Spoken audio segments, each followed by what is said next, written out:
Welcome back sa aking channel. Businessman Chavit Singson handang magbigay ng 5 milyong piso basta magkaayos lang si Carlos Yulo at ang kanyang pamilya. Panuurin at pakinggan ang buong detalye.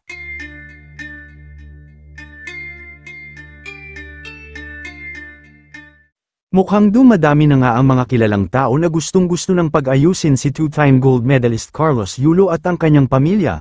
Matatandaan na una nang nagbigay ng pahayag ang ina ni People's Champ Manny Pacquiao na si Mommy Jonesia, tungkol sa problema ng pamilya Yulo, na hinimok nito si Carlos na makipag-ayos na sa kanyang nanay at mahalin niya ito.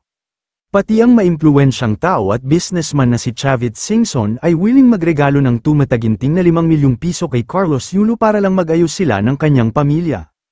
Ayon kay Chavit, the reward shall be accepted by the Yulo family and Carlos, as a united front. Dagdag pa ni Chavit, ang ibibigay niyang 5 milyong piso ay hindi lamang para sa 2 medalyang naiuwi ni Carlos sa Pilipinas mula sa 2024 Paris Olympics kundi bilang isa ring tribute to the strength and unity of the Yulo family.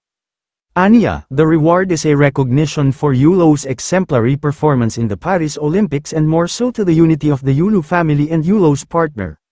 Dahil nga isang public figure na si Carlos at isang sikat na atleta ay mas maigi na maganda ang kanyang magiging background upang hindi masira ang kanyang pangalan at para na rin maraming Pilipino ang sumuporta sa kanya.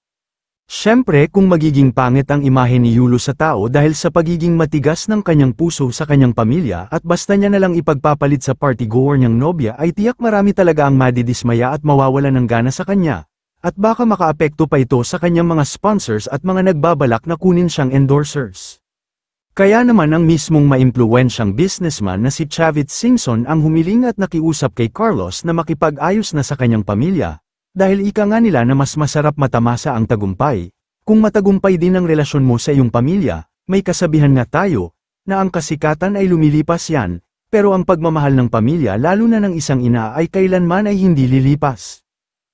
Kayo mga ka-showbiz, anong masasabi nyo sa ating showbiz topic ngayon? Kung may opinion kayo ay magkomento lang kayo sa aking comment section. At syempre kung bago pa lang kayo sa aking channel ay mag-subscribe na kayo para lagi kayong updated sa mga showbiz trends na ina-upload ko. Maraming salamat po.